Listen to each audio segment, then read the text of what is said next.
Саламатсыздар ма? Бүгін біз бал қосылған венский вафли пісіреміз. Өте жұмсақ және жақсы болып көтеріліп шығады. Ол үшін бізге қаймақ, бал, ұн, секер, асқопсытқыш, тұз және жұмыртқа керек. Асқопсытқышымызды ұнға араластырып аламыз. Електен өткізілген 3 жұмыртқамызды жарып, оған шекерімізді және тұзымызды қосып, жақсы етіп араластырып аламыз 3 минуттай. Оған балымызды қосамыз және қаймағымызды қосамыз.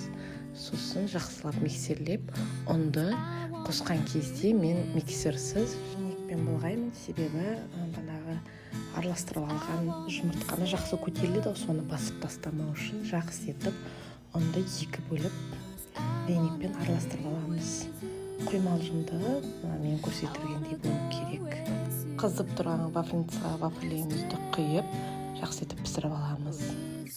Пісіріп көріңіздер, өте жұмсақ әрі тәтті болады.